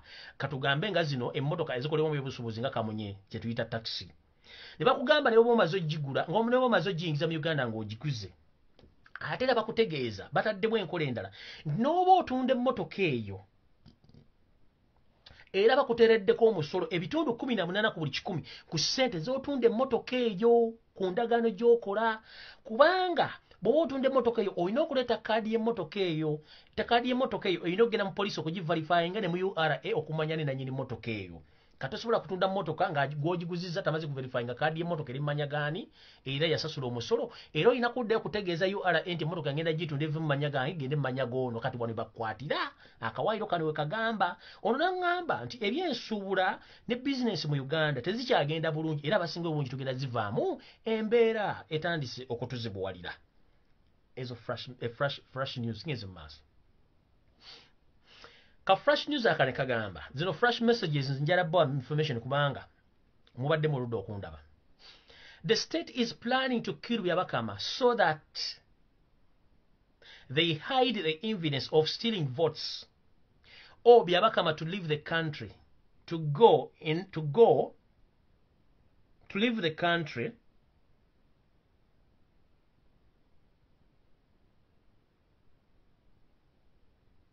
to hide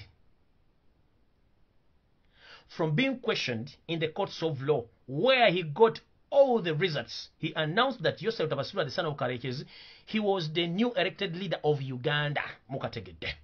Kano ka fresh news kasoma kati. Nti government y'omumpembe Yosef Tabasula mutano wa Karekezi aliwo mateeka. Eyina enteekateeka ey'okugyawo chairman w'akakiiko k'ebyokulonda Byabakama okugyawo obujulizi obunamubuzibwa mu kkooti n'ebitongole ebirala okumubuuza bye yasoma ng'alangirira Museveni agenda yabijja ludda ng'abisoma. Kubanga n'ekibanja ko birina okubeera tebiriiko egenda kuwera wiiki namba ng'ebintu ku kibanja tebikola ki tebiri wiiki namba yaweze nga bye yalangirira tebiriiwo kubanga talina DRC forms. Oba bagenda muddusa afulume eggwanga bamukweke gye baana bamukwese nga tebasobola mufuna wonna waali. Ngenze mu maaso.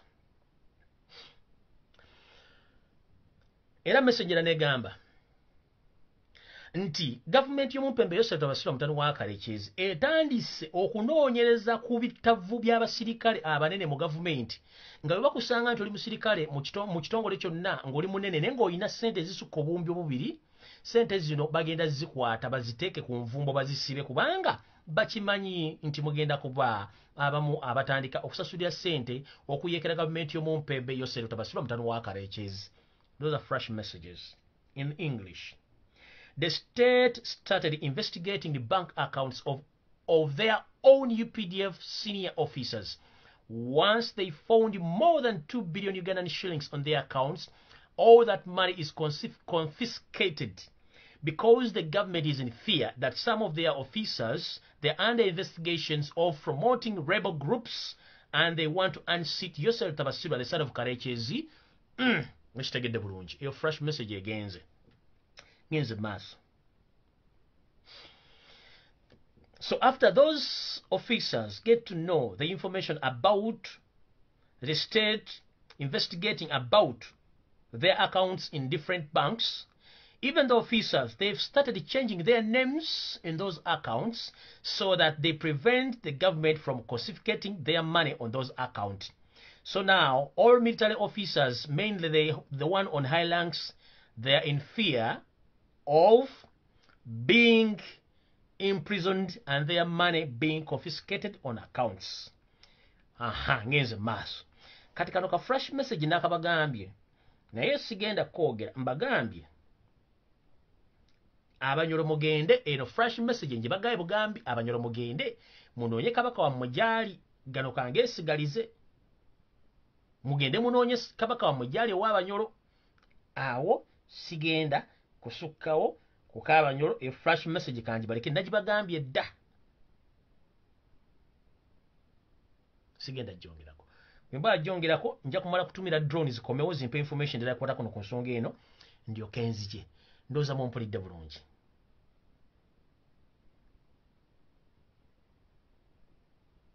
Mumpulidde bulungi?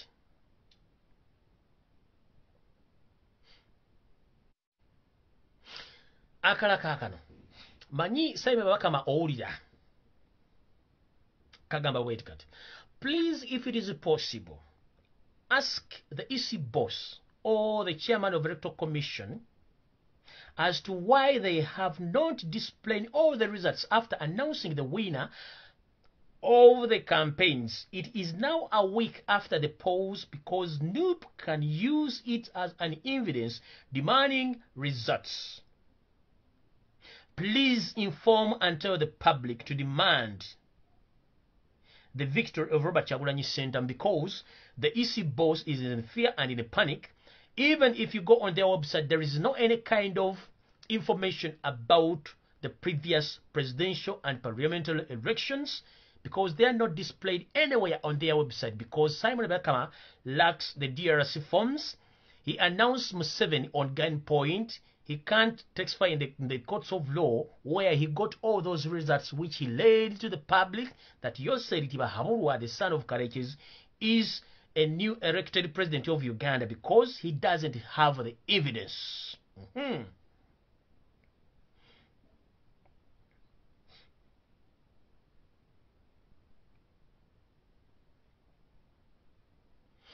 EC boss has to give all forms of DRC forms from all the polling stations to every district level or county-wide. But Samuel Bakama doesn't have even a single DRC form.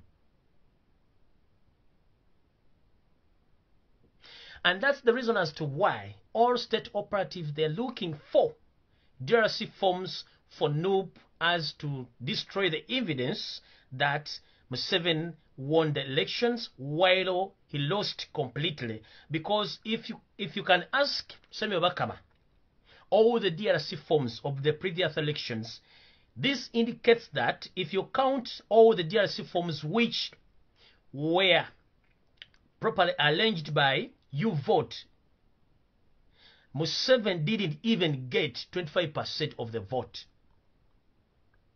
So ask Samuel Bakama, where did he got the results which he led to the public?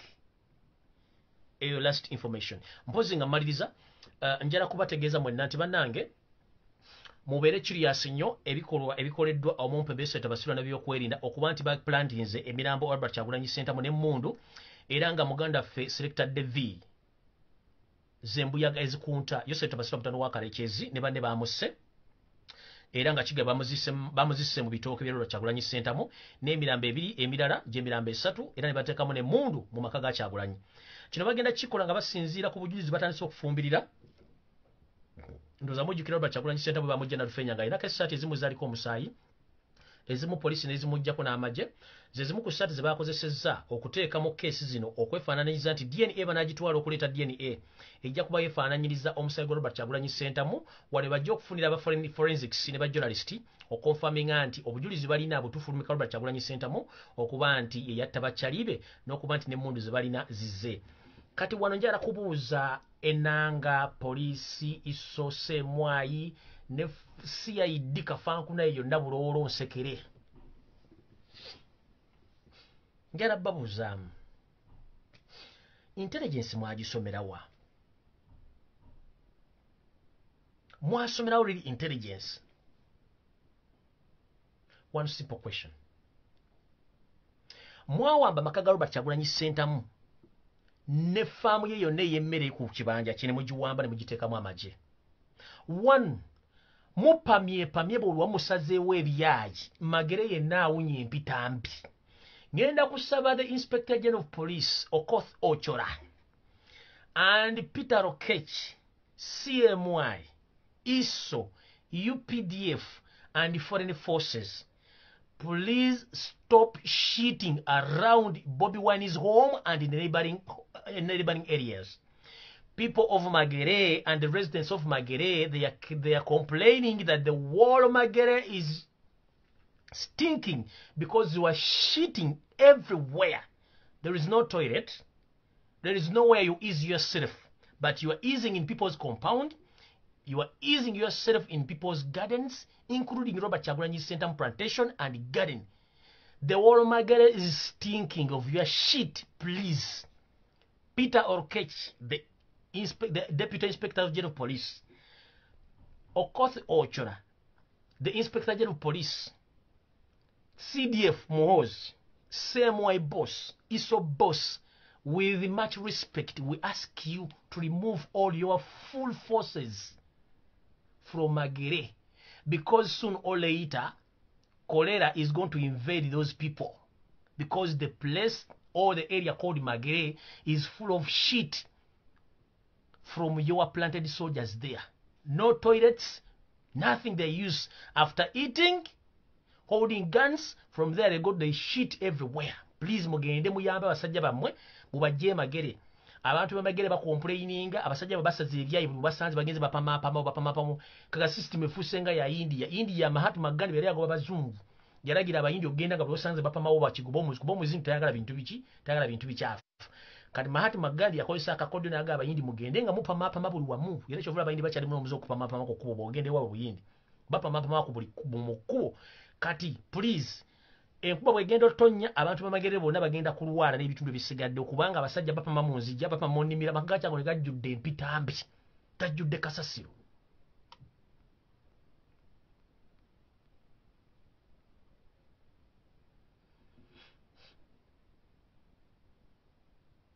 Mukwata abasajja bammwe be bapamanga obusaanyi bapama jukira balya kawunga na bijanjalo birimu kawunkuumi bapama empitambi ebyayo ebiwunya.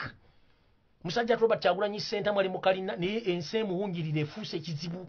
Baneiba be Magere bagakiki ne kyatujjiriza balina amafumbe gapamapama buli wamu bali ebijanjalo ebifu bali akawunga akaweddeko be bagenda bali amajja amafumbe ne bali ebikomando abasajja bapama balinga obusaanyi. Omuntu wutukira okupama mu faamu y'omuntu binawunya ekyalo kiramba kyonna epitambi neewunya kitegeeza obusajja bali mu buzibu. Era bantegeeza mbagambe CDF w'amagye David Muhoozi mugende mujja bajeega mu Kyagulanyi abasajja bapama. Mugende mujja bambega mu Kyagulanyi batufuukidde ekizibu. Bapamye Magere yenna awunya bapye emyoyo neyo yonna ku mbuzi bapama eyo bannayuganda tebakyalina basiza ne bootekako faani nju yonna ewunya mpitambi byayi byere. Mugende mujje obusaanyi bwa mu compound y'omusajja. Nora tewali toilet, tewali mobile toilet, tewali wadde kimu. Mwaleka abasajja bali mu kulya bali amaggi balya ffere balya bikimbujjo bali mu kupama balinga obusaanyi.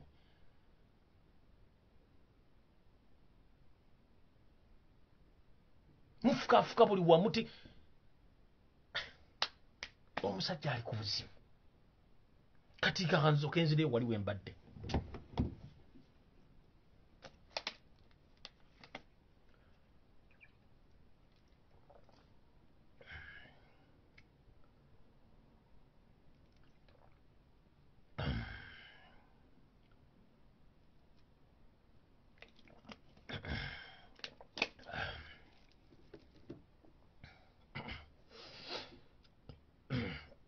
Okay. Njala kubuuza Madamu Grace Akero, the head of CID headquarters. Njala kubuuza CMY boss, njala kubuuza ISO boss, njala kubuuza Muhoozi Kanyirugaba, including Museveni yourself. Mwasomera wa intelligence whereby mulese omulambo gwa muganda ffe Selector Devi n'emirambo emirala ebiri mugiplanting wa Robert Kyagulanyi ono Selector Devi batamanyi bamuse bambe Selector Devi mufu ne muleta emirambo egyo ne mugizika Robert Kyagulanyi Centamu nga mukimanyi one mwawamba makage ne plantation y'amatoka ne mugiwamba kikitaddawo ne muleta emundu muzizike Robert Kyagulanyi Centamu nga mukimanyi Robert Kyagulanyi Centamu talina adde mundu ne mwalwa mwamusibake mundu nakyo ne kigaana ne muddira muleta emirambo Selector Devi mwampuba omutwe ne mugwasa mwampuba ekigala ky'emundu n'afa mwali mutwale n'afa ne mujjamu n'amaaso ne mugasokoolamu omulambo ogufudde nga gulimu amaaso gulabika n'omulambo ogutali mu maaso gulabika 1 point ekyokubiri odira otya olugoye lwajja ku Robert Kyagulanyi Centamu ng'avudde mu Nalufenya ali mu kkooti n'olumuggyako olw'okuba lwaliko omusaayi n'olutwala nga mumulina kye mupulaninga mu maaso kitya musa Selector Devi ne banne mubaziise wa Robert Kyagulanyi Centamu mu bitooke ne muddira olugoye luli ne muluteeka mu coffin ya Selector Devi oba ne musalaza ne musula ku mirambo gino emirala ebiri mulyoka muyite kampuni zammwe z'amawulire ne ba international journalist ne muyite ne forensics team bajje bamuziikula emirambo egyo naye nga engozi za Robert Kyagulanyi Centamu ziziise mu ntaana ezo okulaga nti Robert Kyagulanyi Centamu bwe yali atta abantu bano omusayi gwamuyikira ku ngwe kanjala babuuza muddira mutya engozi z'omuntu gwemeti mwali muggyako ne muluzikira mu kofini y'omuntu obujulizi ki eyo intelligence ki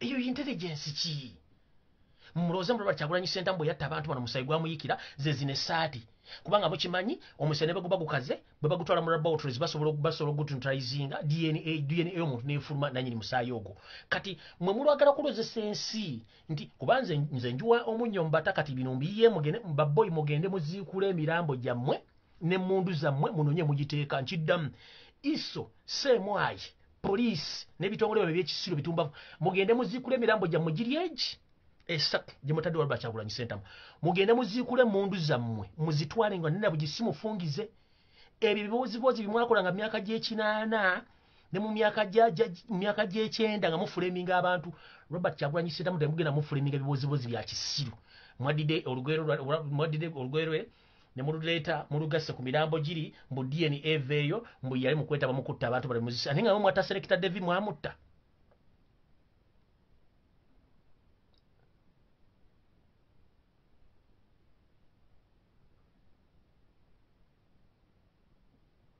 mumwamotta Selector David mumwamotta ate kati muli mukola agabozibozi mukwate emirambo esatu gye mwatadde wa Robert Kyagulanyi Centamu mugijjawo n'emmundu zammwe ze mwaziiseewo nga nenna bugisi mufungize n'aka kavubuka ke mwagala okuleeta akaali ebusaabala mukalete kadde mukalumize Robert Kyagulanyi Centamu yatta abantu ebusaabala ku biiki ye nako mukagambe kaddeyo kafiireyo ddala kubanga twaka ku bibozibozi bye mwaleeta ku Parusi TV owabambega muddeeyo mubizeeyo eyo si bakola intelligence no eyo si intelligence no forming a case that's not how they form cases or they flame any opponent of yours that's not how they flame people Robert Kyagulanyi Centamu is a very intelligent man whom you can't defeat you are trying to flame him or you plan to flame Robert Kyagulanyi Centamu sometime back but you failed as right now you are planning to frame him with dead bodies mbuyamuse olwokuma mwafuna esati gyemwamubako mu kooti egundi Nalufenya gyemwamuggyako mugirese mugitadde emirambo mugitadde mugizise nkimanyi mulabe essaawa ziri mukwate emirambo gyammwe gye mwatadde wa Robert Kyagulanyi Centamu mugiri esatu n'ogwokuna goyinza okuba buli mu compound wano wansi mu bitooke gyesembera mugjawo emirambo gyammwe emmundu zammwe muzitwale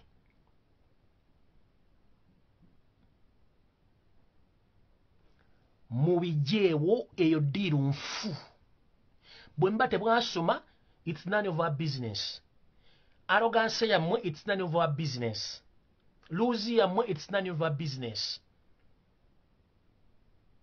being idle and disorderly it's none of our business lack of respect is none of our business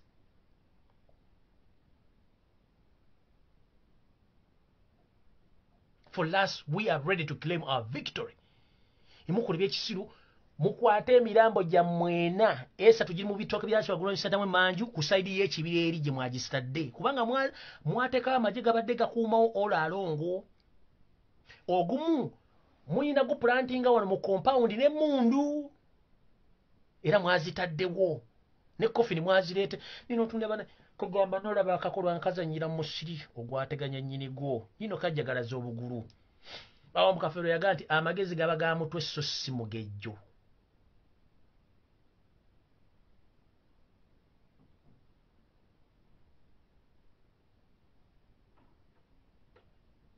mwasomera wa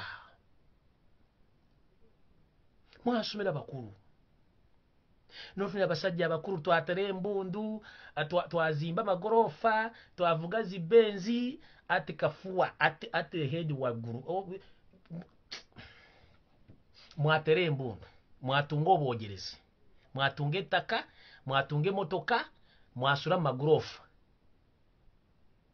ate emitwe empty head temuli magezi arrogance yajjudde emitwe gino manyi mulaba mwatera embundu mwatunga obwogerezi mwatunga ettaka mwatunga esente mwavuga mabenzi mwatunga zifurati ati obwongo 0.000 empty. You find someone called himself a general taina ati warutalo. You find someone called a major general taina ati warutalo, just empty head. You called yourself a general nga tosobola kukkiriza nti oli defeated. You called yourself a major general or a general, but plan wise oli empty tolina kyolina. The only thing you have the skill is just to coach a gun, adding in more magazine, shoot and kill. That's the only system you know. And dressing as if you were created in that uniform. Mwambala ne munyuma bulungi nnyo nenga ombuuze biddako mu mutwe. Temuli system y'okuframing emisango nkadde nnyo. System gye mubbiramu nkadde nnyo.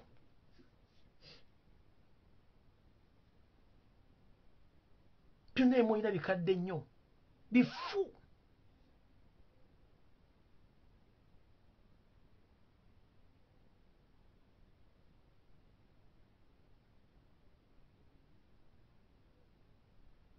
Bifu nnyo nnyo nnyo nnyo. Bannange. Tusinkana enkyambi muli Mbulange Mmengo. Tusinkana enkyambi muli Mbulange Mmengo. Mukeerako. Naye bagamba atali kutambulira ku sibira ya menvu bakulu mwetereze bamwafuna lankaza jeno naye mitwe mikalu. Bakuyita president naye nga okutegeera kwa munguba. Ne fresh kid akusinga amagezi bakuyita general.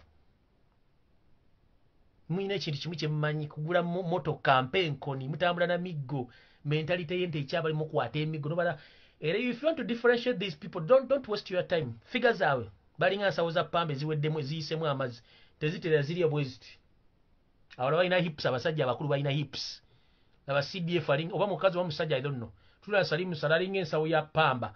Eri wansi tunuli ono tabasiro ntano wakale kyeruto mulinga entumu ya kasasiro. Jangola bano jenisa magulu ga mulinga ga ice cream ayisemu omusana gayika. Ali awo tategerekeka. Katono pressure zimuli mbuli maawa tategereka pressure zimbanga vaako takkiriza bobasanga bayimiridde akutta omuggo era omanya nti beebo bajeteeka eno mu kabina nayimirira nga alina omuggo muli ne mundu ate mutambula n'omuggo. What's the difference between omulalo n'omusirikale? Kubanga mulina mentalism ya kaulism. Mulina mentalism ya kaulism nti mwenene abantu mbayita nti kwata miggo. Ili abazungu baje bagamba why these people holding sticks? So you need to explain much more to inform those whites why these people are holding sticks while they have guns. It takes time to explain for the white man to explain to him why is it that all these soldiers they hold sticks while they have guns.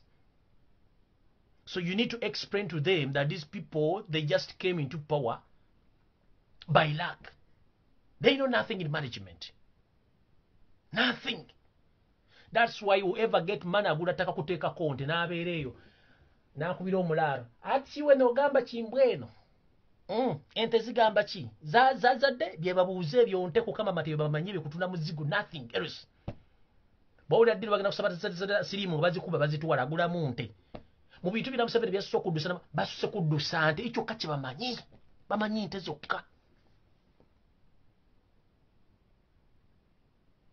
kibamanyi ekyo mwe basusse okuddusa nte kuba bamanyi nte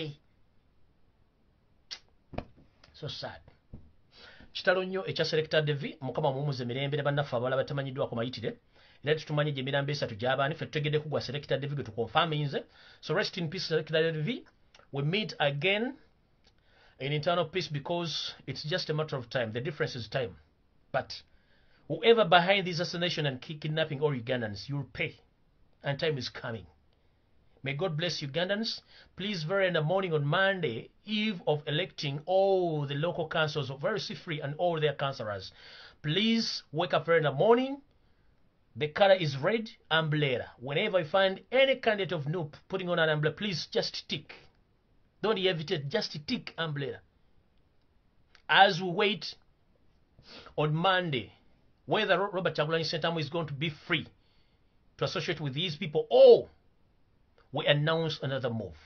As I close my video, I would like to appreciate each and everybody worldwide, any Ugandan who participated in the peaceful demonstration worldwide.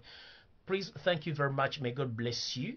Mukama bankumi natakumira mpeera tusinkana olunaku lw'enkya mu Bulange Mmengo mu programu y'ebimuli naye nga nfundikira mwenna abanyolo mugende munoonya kabaka wammwe gy'ali mbabuulidde nze siri musezi mbabuulira ekituufu mugende munoonye.